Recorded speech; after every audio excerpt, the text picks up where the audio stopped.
Welcome back in the class, students. Today in this class we are going to categorize business activities. Business activities के categorization को हमें समझना है. Business activities को दो categories में बांटा गया है. सबसे पहले इंडस्ट्री में और कॉमर्स में. इंडस्ट्रीज वो जगह है जहां पे प्रोडक्शन किया जाता है, जहां गुड्स को बनाया जाता है. इंडस्ट्रीज कितने तरह की हैं आज हमें ये देखना है. साथ ही साथ हमें ये समझना है कि कॉमर्स से हम क्या समझते हैं, कॉमर्स को फिर फर्दर कैसे कैटेगराइज करते हैं, कॉमर्स में और इंडस्ट्रीज में क्या संबंध है और ये कैसे चीजें बिजनेस से जुड़ी हुई हैं सारी. Let us start. पहले हम लोग इंडस्ट्री को समझते हैं. इंडस्ट्री को कैसे कैटेगराइज किया गया है. Industries have been further categorised into three parts: primary, secondary and tertiary. Primary industries नाम से ही पता चल रहा है आपको कि प्राइमरी इंडस्ट्री मतलब वो इंडस्ट्रीज जो कि बिल्कुल शुरुआत से बिल्कुल नेचुरल चीजों से को लेकर के प्रोडक्शन करती हैं, उनको प्राइमरी इंडस्ट्री कहा जाता है. प्राइमरी इंडस्ट्रीज दो तरीके से कैटेगराइज हैं. एक तो एक्सट्रैक्टिव है. एक्सट्रैक्टिव इंडस्ट्रीज वो इंडस्ट्रीज हैं जो कि नेचुरल रिसोर्सेज को सीधे सीधे एक्सट्रैक्ट करती हैं, जैसे कि मिनरल्स हैं, ओर्स हैं, क्रूड ऑयल है, फिशिंग है. अब ये क्या है ना कि you don't have to invest anything. आपको इसमें इन्वेस्ट नहीं करना होता. बहुत सारे प्लांट्स हैं जिनके मेडिसिनल वैल्यूज हैं, तो आप सीधे सीधे उनको लेके उनसे एक्सट्रैक्ट करके निकाल लेते हैं. तो ये एक्सट्रैक्टिव इंडस्ट्री है जहां से आप नेचुरल रिसोर्सेज को एक्सट्रैक्ट करके निकालते हैं और वही आपका प्रोडक्ट बन जाता है. जेनेटिक इंडस्ट्री में थोड़ा इससे अलग है. Genetic industry includes dairy farming, poultry farming, fish hatcheries. यहाँ पे आप ब्रीडिंग भी करते हैं, साथ साथ आप प्रोडक्ट तो निकालते हैं, लेकिन साथ ही साथ आप थोड़ा उसमें प्रोडक्शन भी करते हैं. You produce as well in dairy में, जैसे कि आप उनके बछड़े हैं गायों के, तो वो उनकी ब्रीडिंग भी वहां चल रही है. फिशरीज में भी यही बात है और पोल्ट्री फार्म्स में भी एग्स भी आपको प्रोडक्ट के रूप में मिल रहा है, चिकन भी मिल रहा है एंड ब्रीडिंग भी साथ साथ हो रही है. तो we are clear with genetic industry, extractive industry. Primary industries का यही इतना ही आपको समझना है. बाकी आप बुक को पढ़ें, आपको और बेटर अंडरस्टैंडिंग डेवलप आप कर पाएंगे. सेकेंडरी इंडस्ट्री के ऊपर हम आते हैं. सेकेंडरी इंडस्ट्री को ब्रॉडली पहले क्लासिफाई किया गया दो हिस्सों में: कंस्ट्रक्शन और मैन्युफैक्चरिंग. अब कंस्ट्रक्शन तो वो इंडस्ट्रीज हैं जो सड़कों के निर्माण में, डैम्स बनाने में, बड़े बड़े पावर प्लांट्स बनाने में, तो ये जितने भी कंस्ट्रक्शन एक्टिविटीज हैं, जो बड़ी बड़ी कंस्ट्रक्शन एक्टिविटीज हैं ब्रिजेस में, इन चीजों में लगी हुई जो कंपनीज हैं वो कंस्ट्रक्शन इंडस्ट्री में आती हैं. मैन्युफैक्चरिंग की बात की जाए, जो कि जिसकी इमेज तब आई होगी दिमाग में जब प्रोडक्शन कहा गया होगा, इंडस्ट्री कहा गया होगा. तो मैन्युफैक्चरिंग में चार तरह की इंडस्ट्रीज को हमें पढ़ना है: analytical, synthetic, processing and assembly. चारों इंडस्ट्रीज को पढ़ना, समझना और याद रखना बहुत आसान है. इस फ्लो चार्ट को आप अभी एक बार ड्रॉ कर लेंगे. जब आप ड्रॉ कर लेंगे, इनको एक्सप्लेन करेंगे, तो धीरे धीरे चीजें अपने आप क्लियर हो जाएंगी. नाम से ही जाहिर है, एनालिटिकल, एनालाइज करना. इस इंडस्ट्री में प्रोडक्ट निकाल लिया जाता है. प्रोडक्ट निकाल के उसको प्रोसेस करके, मतलब उसको एनालाइज करके, उससे कई तरह के अलग अलग प्रोडक्ट बना दिए जाते हैं. जैसे क्रूड ऑयल लिया जाता है, उसकी प्रोसेसिंग करके उसकी इस तरीके से उसे रिफाइन करते हैं कि उसे केरोसिन, फ्रैक्शनल डिस्टिलेशन करते हुए डीजल, पेट्रोल, पैराफिन्स और आपको तमाम तरह के विटामिन्स, तमाम तरह के प्रोडक्ट आपको इससे मिल जाता है. तो ये एनालिटिकल इंडस्ट्री के अंतर्गत ये प्रोडक्ट आता है. इसके एग्जांपल से आप इसको समझ सकते हैं. A single product is single raw material is separated into several kinds of different products, and the industry where it is done is known as analytical industry. Best example is refining of crude oil to give petrol, kerosene, diesel and various other kinds of products. Synthetic industry की अगर बात की जाए तो अलग अलग components को लेकर के सिंथेसाइज करके और उनसे एक प्रोडक्ट मैन्युफैक्चर करके तैयार करके देना. जैसे आपने एक पेंट का डब्बा खरीदा, तो आपने पेंट का डब्बा लिया, यू नेवर नो कि उसमें कौन कौन से केमिकल्स मिलाए गए थे, क्या कलरिंग एजेंट था, क्या चीजें मिलके वो प्रोडक्ट फाइनली बना हुआ है. क्योंकि वो चीजें आपको अलग अलग दिखाई नहीं देती हैं। सिंथेसाइज करके बनाया गया। सीमेंट को आपने लिया, cement is a product for you. आपने कफ सिरप खरीदा, that is a product for you. You never know कि उसमें कौन कौन सी चीजें अलग अलग मिलाई गई। तो ये ऐसी इंडस्ट्रीज जो इस तरह के प्रोडक्ट्स बनाती हैं वो सिंथेटिक इंडस्ट्रीज के अंतर्गत आती हैं। प्रोसेसिंग इंडस्ट्री की अगर बात की जाए, आप एक छोटे बच्चे को पूछिए कि भाई ये पेपर वेस्ट ना करो क्योंकि इससे एनवायरनमेंट को नुकसान पहुंचता है, ट्रीज कट होती हैं। तो बच्चा आपसे हो सकता है कि अगर छोटा बच्चा हो तो ये सवाल पूछ ले कि ये ट्री से कैसे इसका संबंध है, क्योंकि पेड़ का तो कोई अंश पेपर में दिखता नहीं है। तो अब ये प्रोसेसिंग का कमाल है। शुगर के क्रिस्टल्स को देखिए और फिर ये सोचिए कि ये शुगर केन किस शेप में था, फिर कैसे प्रोसेस होता हुआ और शुगर क्रिस्टल बन गया। तो यही प्रोसेसिंग इंडस्ट्री है और यही दोनों एग्जांपल्स सबसे अच्छे तरीके से दिए जा सकते हैं, याद रखे जा सकते हैं इसको समझने के लिए। ये जहां पे रॉ मटेरियल का प्रोसेस होके you process it and to create an entirely new product is known as processing industry. Assembling, तो assembling means what? सभी चीजों को इकट्ठा करना, एकत्रित करना। जैसे टेलीविजन आप बना रहे हैं तो आपने अलग अलग कंपोनेंट्स लिए, सबको जोड़ दिया। आपने कंप्यूटर सीपीयू लिया, रैम को अलग निकाल दिया, ग्राफिक कार्ड को अलग निकाल दिया। यू प्लग एंड प्ले वाला फीचर है। तो ये असेंबलिंग एक तरीके से ये इसको कहा जा सकता है, ये यही असेंबलिंग है। सिमिलरली ऑटोमोबाइल्स, पहिया अलग लगाया, चैसी अलग ले आया, स्टीयरिंग को अलग लगाया, तो अलग अलग कंपोनेंट्स को मिला के जिस इंडस्ट्री में एक प्रोडक्ट बनाया जाता है that is called assembly industry. तो ये दो इंडस्ट्रीज को हमने समझा, प्राइमरी को, सेकेंडरी को। टर्शियरी इंडस्ट्री को हम समझते हैं। टर्शियरी इंडस्ट्री ये कही जा सकती है कि जो इन दोनों इंडस्ट्रीज को सपोर्ट दे उसे टर्शियरी इंडस्ट्री कहा जाता है। टर्शियरी इंडस्ट्री के लिए थोड़ा रुकते हैं, थोड़ा सा रुक के हम पहले ये समझ लेते हैं कि कॉमर्स को दो हिस्सों में कैटेगराइज किया गया है। कॉमर्स के दो कैटेगरीज हैं, ट्रेड और ऑक्सिलियरीज टू ट्रेड या aids to trade.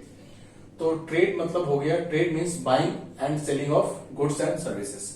Business buying और सेलिंग नहीं हुआ, बिजनेस हुआ production, manufacturing, sales, marketing, advertising, giving this thing, rendering this thing, services to the customers with the objective of making profits.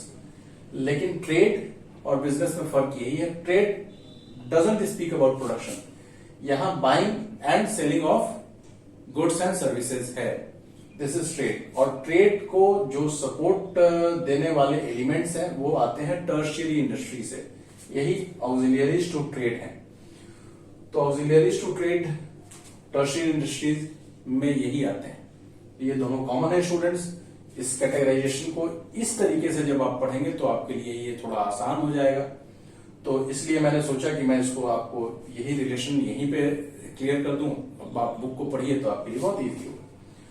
Tertiary industries वो industries हैं जिनका की in primary और secondary industries को और पूरे बिजनेस एक्टिविटीज को रन करने में, पूरे ट्रेड को रन करने में, स्मूदन करने में इनका रोल होता है। कहा यह भी जा सकता है कि कॉमर्स का काम ही ये है कि कॉमर्स जो भी बिजनेस में हिंड्रेंसेस हैं उनको हटाने का काम करता है। हम लोग अगली क्लास में, अगले सेक्शन में इसको देखते हैं। फिलहाल के लिए मैं इतना बता। तो trade, buying and selling of goods and services, और टर्शियरी इंडस्ट्रीज वो इंडस्ट्रीज हैं जो ट्रेड को फैसिलिटेट करती हैं, जो ट्रेड के होने में बहुत सहायता प्रदान करती हैं। Transport, banking, insurance, advertising, warehousing, ये सारी इंडस्ट्री टर्शियरी इंडस्ट्रीज में आती हैं। Students, I hope that you are very clear. इस एक्सप्लेनेशन से आपको बहुत लाभ मिलेगा। हम लोग अगले सेक्शन में कॉमर्स को और डिटेल में पढ़ते हैं। Thank you. Commerce is a wide term. Let us understand commerce in more details. Commerce is a wide term which is necessary for the exchange and supply of all the goods and services. Since it is a wide term, so lot many things are to be understood. the role of commerce is to remove hindrances during the exchange of goods and services, supply and exchange of goods and services. What are the hindrances? Let us understand the role of commerce by understanding these hindrances which come during business. So hindrances of persons. Hindrances of persons means what? There is a buyer, there is a seller, and both the buyer wants to sell his goods. He is a wholesaler, and the small businessman, he wants to purchase goods. Where will they meet? So there has to be a place where trade can happen. So trade provides this opportunity. In every town you will find there is a Bazaar Samiti in our places. So बाजार समिति में लोग जाके फल सब्जी और तमाम तरह की इस तरह के आईडी प्रोडक्ट्स खरीद सकते हैं. सो ऑर्गेनाइज्ड मार्केट प्रोवाइड कराना ये एक हिंड्रेंस है, ऑर्गेनाइज्ड मार्केट का ना होना, और प्रोवाइड कराया जाता है ट्रेड के थ्रू, कॉमर्स के थ्रू. दूसरा रोल प्लेस के हिंड्रेंस को रिमूव करना. प्लेस के हिंड्रेंस को रिमूव करना मीन्स ज्योग्राफिकल सेपरेशन जो बना हुआ है. अब हिमाचल प्रदेश में सेब होते हैं, बहुत अच्छे होते हैं, और हमें यहाँ ताजा ही मिल जाते हैं. कैसे ताजे सेब मिल जाते हैं? इसका मतलब है ये हिंड्रेंस कौन समाप्त कर रहा है? कॉमर्स. कॉमर्स ने इस तरह की व्यवस्था बनाई हुई है, और यही कॉमर्स डिपार्टमेंट का काम है. तो ये रिमूव करना, ताकि ये प्लेस के वजह से, अब हिमाचल प्रदेश में अगर सेब बहुत ज्यादा होते हैं तो लोग सेब ही तो नहीं, वहां पे वो सेब डिस्ट्रीब्यूट होने चाहिए, तभी प्रॉफिट्स होंगे. तो दैट इज इंपॉर्टेंट. इसको आप लोग समझ रहे हैं. Hindrances of time. अब स्टोरेज और वेयर हाउसिंग इसका सोल्यूशन है. जब गुड्स मैन्युफैक्चर्ड होते हैं तो ऐसा नहीं है कि वो तुरंत से डिस्ट्रीब्यूट हो जाएंगे. मैन्युफैक्चर करके उन्हें रखना है. एक शहर में पहुंचते हैं गुड्स, मैन्युफैक्चर्ड गुड्स, तो सारे के सारे गुड्स एक साथ दुकानों में तो नहीं डिस्प्ले में लग जाएंगे. तो वेयर हाउसेज चाहिए जहां से थोड़े थोड़े निकाल के उनको भेजा जाए. शहर के बाहर आपने देखा होगा बहुत सारे वेयर हाउसेज बने हुए होते हैं.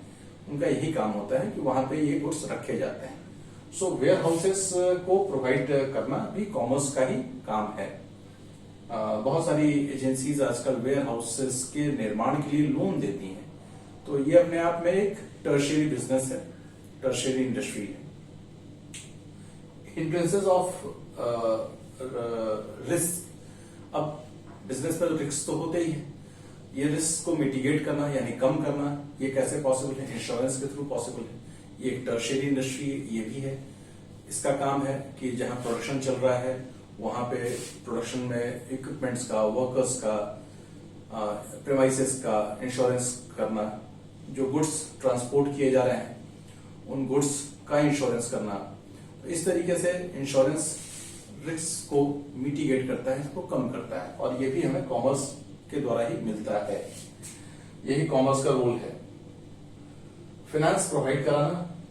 किसी भी बिजनेस के लिए फाइनेंस की जरूरत है. बैंकिंग और दूसरे फाइनेंशियल इंस्टीट्यूशंस के द्वारा लोन उपलब्ध कराना, बैंकिंग सर्विसेज प्रोवाइड कराना, कॉमर्स करता है ये काम. और प्रोडक्ट की सही इंफॉर्मेशन को लोगों तक पहुंचाना एडवर्टाइजमेंट के थ्रू ये पॉसिबल है. So students, these are the roles of commerce. Commerce plays a vital role in business, and this is what we are understanding. Now we should understand how commerce is categorized. हम लोगों ने देख लिया है पहले कि commerce को दो कैटेगरीज में डिवाइड किया जाता है, ट्रेड में एंड एड्स टू ट्रेड या ऑक्सिलियरीज टू ट्रेड में. आइए थोड़ा उनको और डिटेल में देखते हैं. सो स्टूडेंट्स, इस सेक्शन में हम कॉमर्स के क्लासिफिकेशन को थोड़ा और डिटेल में देखते हैं.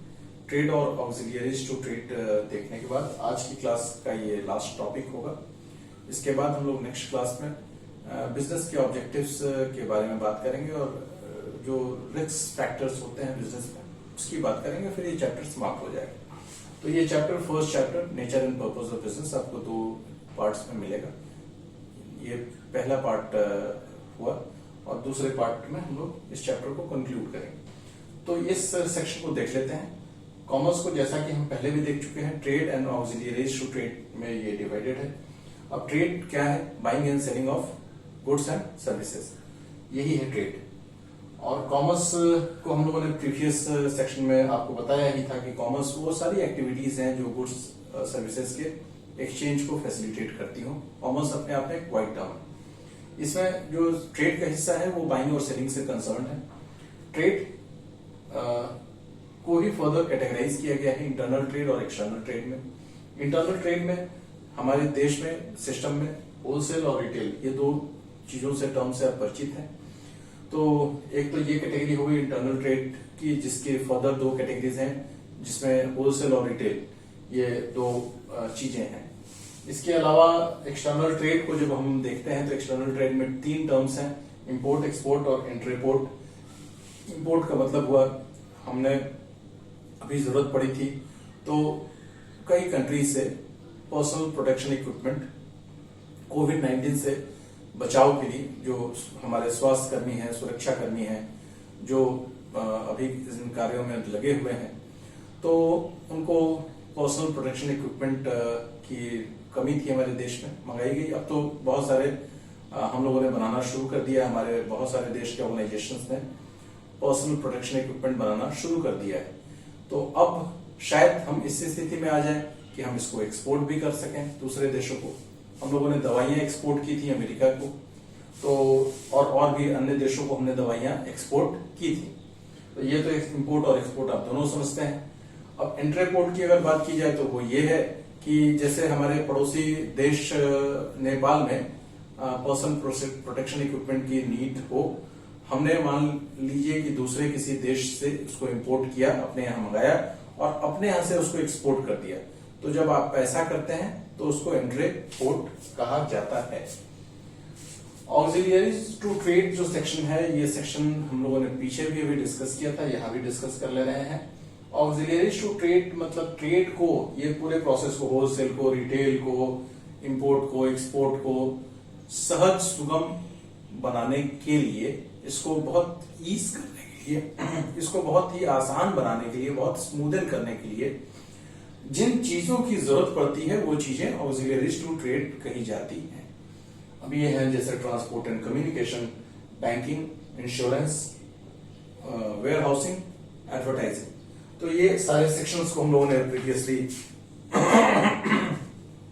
इनको हमने प्रीवियसली टर्शियरी इंडस्ट्री में भी समझ लिया है स्टूडेंट्स। आइए अब हम लोग इस क्लास को आज यहाँ समाप्त करते हैं। Students, you are advised to read the book after watching this video. इस वीडियो लेक्चर को देखने के बाद आप बुक की रीडिंग जरूर लगाइए। Knowledge is always gained, knowledge is actually कहा जाता है इसको, ज्ञान अर्जन करना पड़ता है। आप किताब को कई बार पढ़ेंगे, इस वीडियो से आपको जरूर सहायता मिलेगी, लेकिन ज्ञान अर्जन तो आपके स्वयं के मेहनत से ही होगी। तो आप इसको करिए, बुक्स को पढ़िए, डेफिनेटली हम लोग अच्छा सीखेंगे। मैं उम्मीद करता हूं कि ये वीडियो लेक्चर आपको पसंद आया होगा। There is always a scope for development. अगले वीडियो में कोशिश करूंगा इससे भी बेहतर करने की। आप भी कोशिश करिए आज अच्छा पढ़ने की, कल और अच्छा पढ़ने की। तो हम लोग मिलते हैं अगली क्लास में। Thank you.